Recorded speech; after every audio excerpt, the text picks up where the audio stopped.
I finally figured out who should be higher on the GOAT list when it comes to Khabib Nurmagomedov and Jose Aldo Jr., and it was very close. And the criteria I laid out to determine who should be higher on the GOAT list in order of importance goes by this: UFC title wins and defenses, the UFC record, level of opposition, wins in multiple weight classes, finishes, and their dominance. So first and foremost, when we're looking at title wins and title defenses, when we're looking at Jose Aldo, he's a two-time UFC featherweight champion, and he has defended his UFC featherweight title 7 times, a pretty insane number. And on the other hand, when we're looking at Khabib Nurmagomedov, he is a one-time UFC lightweight champion, obviously because he's never lost in the UFC. He has 3 UFC lightweight title defenses against elite of the elite competition and one of the most stacked divisions in the UFC's history. But for you guys who do not know, he was actually supposed to challenge Eddie Alvarez at UFC 205, but the UFC instead decided to go the route of Conor McGregor, even though Conor McGregor didn't have a win in the UFC lightweight division. They sent me contract, fight versus Alvarez, fight for the title. I signed contract, and I see in media Conor gonna fight with Alvarez. I don't give a f.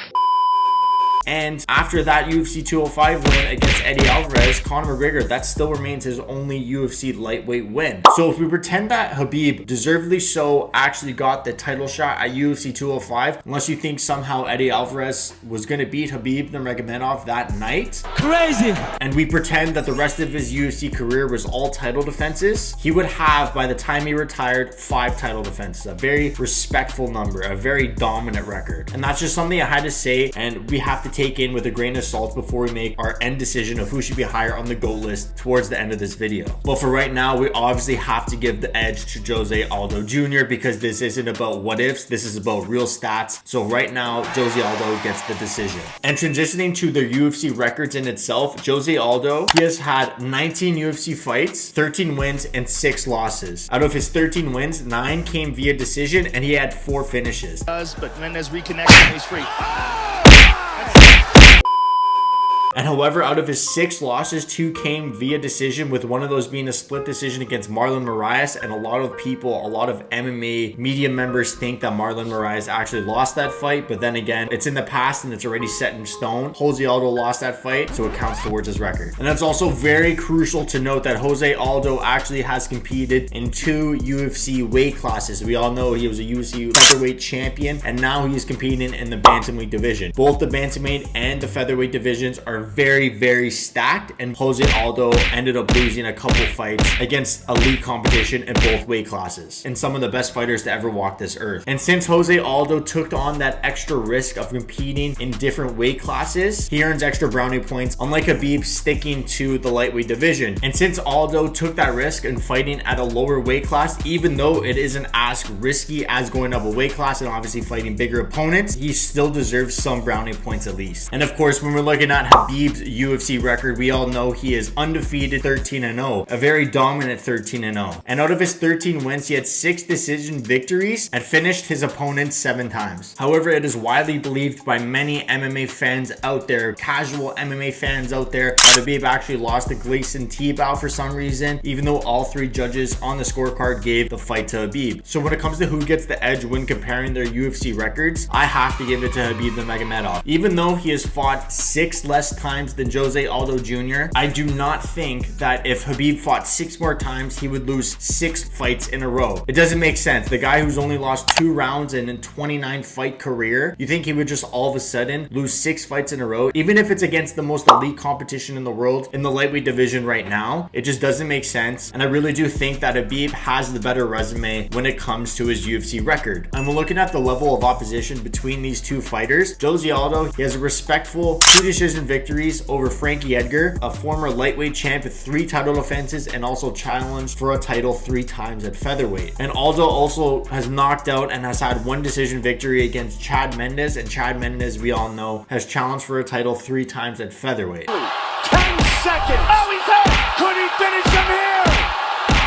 And he also has a decision win over the UFC Hall of Famer Uriah Faber. And Uriah Faber is one of the best, if not the best fighter to never win a UFC title. And now looking at Khabib Nurmagomedov's level of opposition, he has a decision victory over RDA, who is a former UFC lightweight champion with one title defense. He has submitted Dustin Poirier, a former UFC interim lightweight champion. He has also submitted Justin Gaethje, and Justin Gaethje is a former UFC interim lightweight champion. And of course, I have to mention that he has submitted Conor McGregor, and Conor McGregor, of course, was the first dual champion in UFC history, carrying the UFC featherweight championship and carrying the UFC lightweight championship at the same time. So of course, both guys faced elite competition. Their best wins are against some elite killers the UFC has ever seen in its entire existence. But when you have to make a decision, you have to think about how these guys won. Jose Aldo has been in wars. You know, he's been in wars with Frankie Edgar. He's been in wars with Chad Mendes. He's been in wars with a couple different guys. Khabib, who has he been in a war with? Khabib's never even been cut in a UFC fight before, in an MMA fight.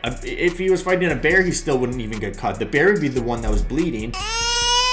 So you have to give the edge to Khabib Nurmagomedov. I'm sorry, but that's just the case. Khabib has been just way more dominant in his fights. He made Justin Gaethje look like a fish out of water on the ground. He made Justin Gaethje look like he's never touched a wrestling mat in his life. That has to be valued. That has to be very highly valued. But the thing that I have to mention when it comes to who should be higher on the GOAT list is that there's a difference from being one of the most dominant fighters to ever walk this earth and being higher on the GOAT list. And what I mean by that is, you know, you can be the most dominant fighter ever exist. You can only lose 2 rounds in 29 fights. You could smash your opponents. You can take them down. You can never have been taken down. But when it comes to being the greatest of all time, at the end of the day, Khabib did retire in his prime. Deservedly so. It was for a very reasonable cause because of his family and his respect for his parents and his mom's wish for him not to fight anymore without his father, which you have to respect. And if you don't respect it, there's something wrong with you. But at the end of the day, people will argue. A lot of people on Twitter, I've seen them argue that Khabib has smashed all the elite competition in the lightweight division, so why would you think that he wouldn't be able to do it if he continued to fight? The thing is, I completely agree. I think he could fight 40-0. I think this guy can fight forever until he was in his mid to late 30s. But the reality is, Khabib is retired now, and Jose Aldo just got a huge win over Rob Font and is now ranked 3rd in the bantamweight division, the very stacked bantamweight division, proving that Khabib is wrong when it comes to you can have 2 peaks. And he also has 7 title defenses. And when it comes to the UFC GOAT status, the most important thing is UFC title wins, title defenses. And Jose Aldo just simply has a lot more than Khabib. Khabib, if he got the title shot when he should have, he would have had 5, and this would have been a completely different video. And do I think that Jose Aldo is a more dominant fighter than Khabib Nurmagomedov? Of course not. I love Khabib. You know, look at the shirt right there, Dagestan wrestling shirt. I made that shirt because I love Khabib so much, and I know that Khabib could have been one of the best fighters of all time if he didn't have any family issues, if he didn't retire when he was at his peak in life, his peak athletic prime. So that's why it sucks when I have to say that I really do believe, sorry guys, you guys are gonna rip me in the comments, but Jose Aldo Jr., despite all of the things I might have just said in this video, I really do think he has to be higher on the GOAT list from his resume, because his resume is not full of what ifs or what he could be doing in the future if he didn't retire in his peak. Because when it comes to the UFC GOAT list, we don't do it buts or maybes like we do absolutes. And the absolute is that Jose Aldo has defended his title more than Khabib Nurmagomedov, and that is why I've come to the conclusion that Jose Aldo deserves to be higher on the list than Khabib Nurmagomedov. I don't want to say that, but I have to. The proof is in the pudding. That's it. This is #1 bullshit. Boom, roasted.